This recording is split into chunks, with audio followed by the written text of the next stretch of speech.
Power of shape. So every great drawing start with a simple shape. As you can see here that I am using an oval shape for my whole drawing. No matter which part I am choosing. So basically as a beginner level हम हमेशा सोचते हैं कि shape इतना ज़रूरी क्यों है, कि जब भी हम शेप की बात करें या कोई भी आर्टिस्ट, कोई भी बड़े लेवल का आर्टिस्ट हमेशा एक ही बात कहता है कि शेप की प्रैक्टिस करो। वो क्यों कहते हैं? आप यहाँ पर देख सकते हैं that it help us to build the foundation, कि हमने जो भी ड्रॉ किया है उससे पहले हमने क्या किया है, सिर्फ एक प्लेसमेंट देखी थी कि शेप की प्लेसमेंट कहाँ पर हो रही है, एंड वहीं पर ही हमने क्या है उस पार्ट का एक फॉर्म तैयार किया है, जैसा आप यहाँ पर देख सकते हैं।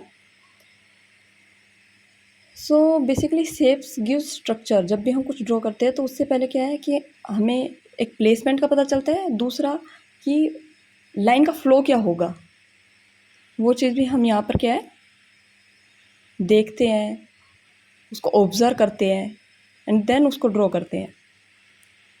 जैसे मैंने हर लाइन के फ़्लो को यहाँ पर क्या ऑब्ज़र्व किया। जब भी देखोगे कि लाइन में एक फ़्लो है, ये नहीं है कि मैंने डिटेलिंग ऐड की है ज़्यादा से ज़्यादा, मैंने सिर्फ लाइन के फ़्लो को देखा है एंड उस पर वर्क किया है। सिर्फ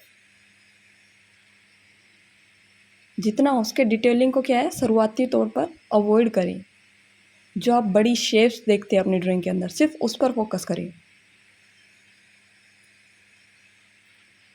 इनफैक्ट शेप बहुत ज़्यादा हेल्पफुल होता है, किस लिए कि ये हमें गाइड करता है कि हमारी लाइन किस ओर जा रही है, एंड इनफैक्ट हमारी ड्राइंग को ना बैलेंस बनाता है। हमें हर चीज़ की प्लेसमेंट का अंदाज़ा देता है कि अगर मान लो हम हैंड ड्रॉ कर रहे हैं तो वो बॉडी के किस एरिया के पास है, इनफैक्ट बॉडी से दूर है तो कितनी दूरी पर है, उसके बीच का जो गैप है वो भी क्या है हम ऑब्ज़र्व करते हैं। और ये सब कुछ कैसे होता है कि जब हम टाइम टू टाइम शेप्स की प्रैक्टिस करते हैं। एंड यहाँ पर मैंने सिर्फ एक सिंगल शेप यूज़ की है, बाकी शेप्स को मैंने यहाँ पर अवॉइड ही किया है, ताकि मैं आपको सिर्फ एक शेप से बता सकूँ कि ज़रूरी नहीं है कि ड्राइंग की डिटेल पर जाएं। ज़रूरी क्या है कि उसमें आप देख क्या रहे हैं। जब भी हम ड्राइंग की डिटेलिंग पर जाते हैं तो हम क्या करते हैं कि जो पूरी पिक्चर है ना उसको अवॉइड कर देते हैं, एंड लास्ट में जब भी हम बनाते हैं तो हमेशा हमारे रेफरेंस से अलग ही निकलता है। तब हमें रिग्रेट होता है कि हमारी ड्राइंग हमने इतने अच्छे से बनाई, हर डिटेल पर वर्क किया, इसको इतना ऑब्ज़र्व किया डिटेल करते वक्त, पर इसमें गड़बड़ी कहाँ हुई कि वो हमारे जो रेफरेंस है उससे बिल्कुल ही डिफरेंट बन गया।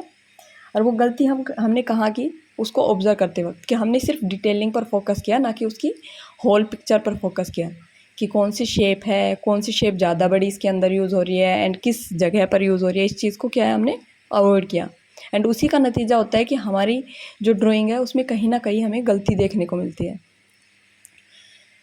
सो बेसिकली जितना ज़्यादा आप शेप्स की प्रैक्टिस करेंगे उतना ज़्यादा अच्छा होगा, क्योंकि शेप हर जगह यूज़ होती है। ये नहीं कि आप मान लो फ्रूट को ड्रॉ कर रहे हो तो वहाँ पर ही शेप यूज़ होगी, फिर आप अगर फ्रूट से फिर फेस ड्राइंग पर जा रहे हो तो वहाँ पर नहीं होगी। नहीं, शेप हर जगह यूज़ होती है, चाहे वो आप फेस को ड्रॉ कर रहे हैं, फ्रूट को ड्रॉ कर रहे हैं, कोई स्टिल लाइफ ली है आपने, इनफैक्ट कोई कैरिकेचर ड्रॉ करता है वो भी शेप का यूज़ करता है। तो शेप हर जगह यूज़ होती है, एंड इसकी जितनी ज़्यादा प्रैक्टिस करेंगे उतना ज़्यादा हेल्पफुल होगा ड्राइंग को बैलेंस बनाने में, उसको रियलिस्टिक बनाने में। डिटेलिंग तो सिर्फ ड्राइंग का पार्ट होता है, वो ड्राइंग नहीं होता। ड्राइंग भी हमारी क्या है एक शेप ही होता है, डिटेलिंग से हम उसको सिर्फ रियलिस्टिक बनाते हैं। सो पहला मोटो यही होना चाहिए कि जब भी आप स्टार्टिंग कर रहे हो तो शेप पर ज़्यादा फोकस करें। सो एक लाइन भी है ना शायद इसके ऊपर कि master the shape and you will master the art. So इस चीज़ पर फोकस करना है एंड ज़्यादा से ज़्यादा शेप की प्रैक्टिस करो।